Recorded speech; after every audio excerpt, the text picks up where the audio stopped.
Two developers had an argument this week. One said most websites do not need a content management system anymore because an agent can be your editor. The other said WordPress is still perfect for small business and you can never fully trust an agent. Both sound right, neither is checkable.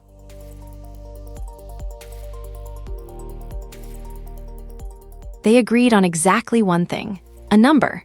That WordPress runs 43% of the internet. Everybody repeats it. It has quietly been wrong for months.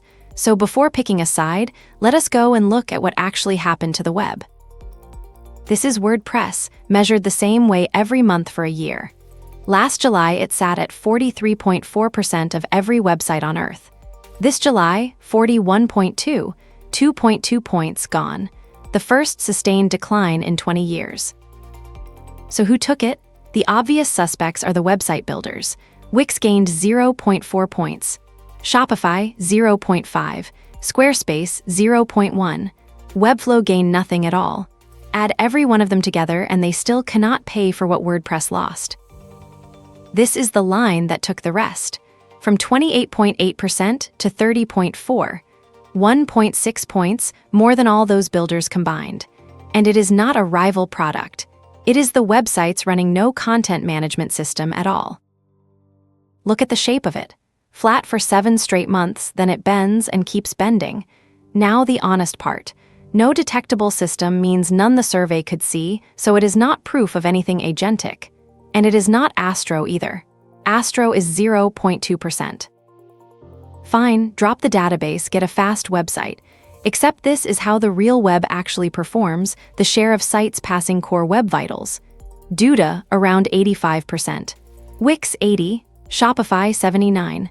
Astro, the static champion, comes fourth. WordPress finishes last. And look closer at that. The 3 quickest platforms on the web all run databases. Shopify ships a median page more than twice the weight of Astro's and still beats it home. Whatever is making sites fast, it was never the absence of a database. This is the real difference. Wix is quick because you cannot make it slow. Somebody is paid to hold those defaults still.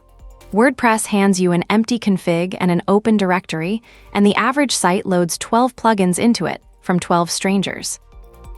Security tells the same story. Last year brought 11,334 new WordPress vulnerabilities, up 42%. 91% were in plugins, 9% in themes, and in core itself 6%, all low risk. Core is not what is breaking. Before we celebrate, the other side has a problem too. Across 5 studies, roughly 9 in 10 Vibe-coded apps shipped with at least one security flaw, and the attacks moved upstream into the build.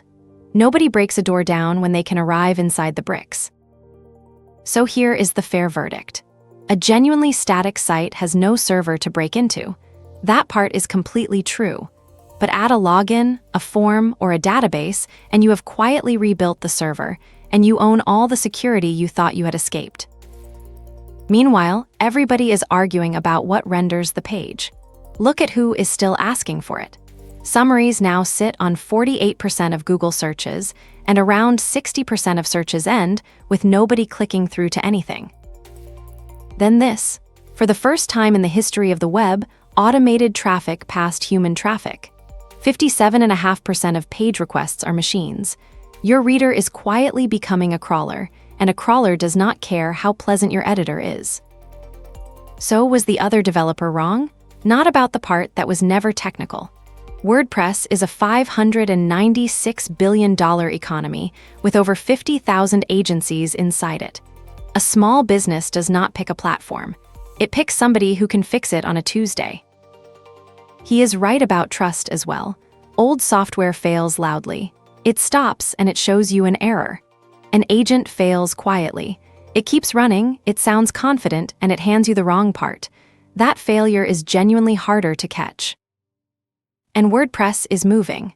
Version 7 finally brought the first admin redesign in over a decade, and agents can now write straight into it, which sounds like a rebuttal until you count the years. 12 of them. That slowness is the original complaint, proved. So stop asking whether WordPress is dead. Ask this. Does your site need a database when somebody visits it, or only when you publish? Carts, logins, bookings, and stock need a real backend. A page about a dentist needs a build step. Then ask who owns the defaults and who turns up when it breaks. Because WordPress is not dead. It is being unbundled. One tool used to do 4 separate jobs, and those 4 have come apart. It keeps commerce, it keeps the workflows, it keeps that enormous labor market. What it is losing is the page that just needed to exist. And the strongest argument against handing your site to an agent was never security. It is that in 5 years, somebody has to change the phone number in the footer. The only question worth arguing about is whether the person who can still do that exists. Await fetch knowledge complete. Subscribe for more and see you next fetch.